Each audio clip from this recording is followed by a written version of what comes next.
Wayne Rooney endorses Rasmus Hojlund, saying he will be a very important player for Manchester United. He's only let down by his teammates. My name is Webb. Here is another video, this time focusing on our star boy Rasmus Hojlund, one of the Holy Trinity that is expected to lead Manchester United to the promised land, according to Ineos. Subscribe, like, and share the video as we do go on with this Manchester United talk. Now, the biggest trending Man United player now, every minute, every second, something or someone concerning Manchester United has got to trend. It has been the leaking stadium and Old Trafford and what have you, and embarrassing and having, but that's all right. That's because we are the biggest football club in the world, that anything will certainly trend when it concerns Manchester United. Now, we do know that Rasmus Hojlund has scored only one goal in his last 10 games for Manchester United. But did you know that the stats that Hojlund has completely vindicate him? Look at that stat that you're looking at right there on your screen. Rasmus Hojlund has scored 22% of his shots in the Premier League this season, scoring 8 goals from 36 shots, a conversion rate better than Kai Havertz, who has got 20% conversion rate, Nicholas Jackson, who has got 19%, Oli Watkins, who has got 18%, Mohamed Salah, who has got 19%, Phil Foden, who has got 17%, and Bukayo Saka, who has got 16%. Meanwhile, these guys have more goals than him, but the chances they get, the shots they've had are more. His conversion rate is higher than all of them, but that's not the catch. The catch is the last line for me. For reference, Haaland, who is the top scorer in the English Premier League, many consider him as the best striker in the league, has scored 23% of the shots in the Premier League this season, of his shots. So his conversion rate, that's Haaland, is 23%. Hojlund is 22%. Now, honestly, I've been saying it here before that I think for me, Rasmus Hojlund, put him in Manchester City where he will get all the service that Haaland gets. He will score 50 goals a season. Clearly, I think these stats are beginning to show. There are many of you who watch and follow football through the lens of stats. I don't, but of course, when it's a striker, it's definitely going to be, the stats that you look at for a striker. How many goals have you scored in how many chances? Clearly, the stats have.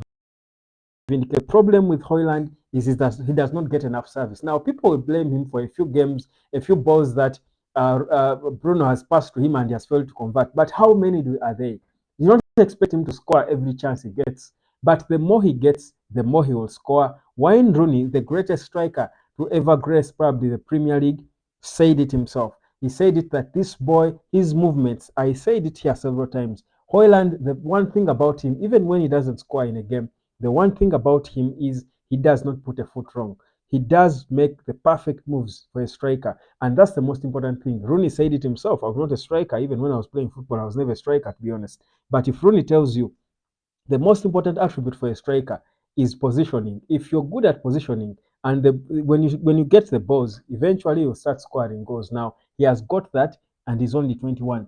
He has only scored 8 goals this season in the Premier League, assisted twice, but he has been a very impactful player for United. He has shown what he can do, but he has been let down by the likes of Marcus Rashford for a long time, the likes of Alejandro Garnacho, the likes of Bruno Fernandes. The players around him have let him down because he does not get enough service. Give the service that Kevin De Bruyne, that Phil Foden, that all these Manchester City players give to Erling Haaland. Trust you me, that boy will break records for fun.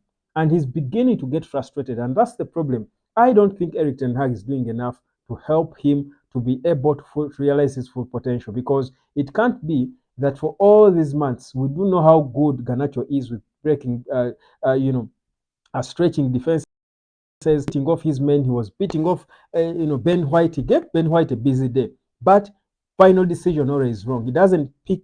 He doesn't aim to pick the striker.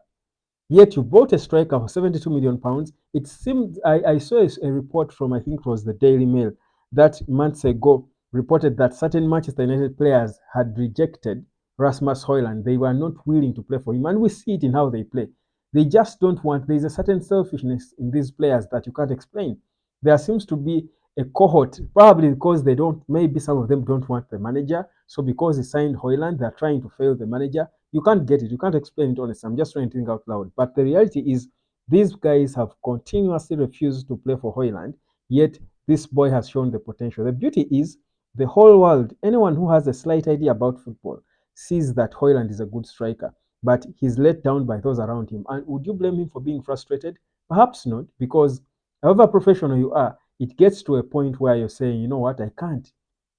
He's not getting service. He has to grind goals. The 8 goals he has scored, most of them have been out of his own grinding. And a few times he has, the few times that Marcus Rashford has passed the ball to Hoyland, he has scored. The few chances he has got, he has shown clearly he will be there. But he's let down by his teammates. Now, Rooney is coming out to back him. But you can see his stats. For those of you who watch football through the lens of stats, you see them. I don't. Personally, I look at a player, and I told you even before he scored his first Premier League goal, I told you we've got a gem. I think, honestly, if Manchester United were a more cohesive team, we were playing together more, if we were playing for our striker, Hoyland would have broken the, I think, 17 goal that Rooney scored in his first season for Manchester United. He would already have surpassed them. But for a long time, these guys have refused to play for this boy, probably because they don't want him to fit in. They want to fail the manager and whatever he's doing. No wonder it is being reported that many players now have down their tools. They don't want to play for the manager. That's why they are pretending to be injured. So it shows you the mess. Guys, you'll watch the football, the Manchester United games, and you'll have a proper idea of what the problems Eric Ten Hag is facing are. He's facing heavy problems, heavy problems. It's painful, and that's not to take away, the fact that he has got weaknesses, but the reality is the man is facing big issues, having to deal with a lot of players who are heartless, who don't care about the club, who are determined to see that he fails so that they perhaps get their wages, for free. They laze around and all that because what is the justification?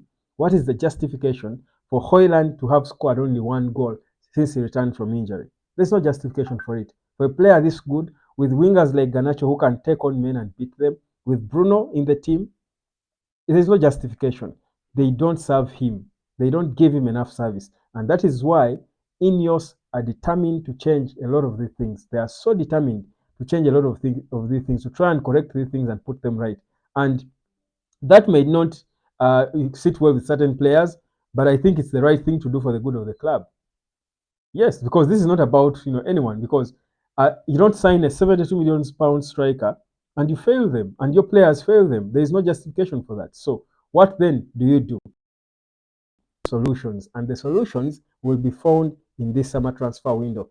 Ineos has first of all come out to shield him. Hoyland, Kobe Maino, and Garnacho have shown their potential. They will be shielded. Of course, Garnacho too has to work on himself, but he's only 19. You're hoping that the manager, if he stays or whoever comes in, should be able to improve him on that, his decision making, so that we see a team. You look at a player like Vinicius Junior for Real Madrid, and you clearly see that Vinicius Junior plays with his teammates. These boys play for each other. You look at Arsenal, Bukayo Saka, Trossard, name them, Kai Havertz, they play for each other. You look at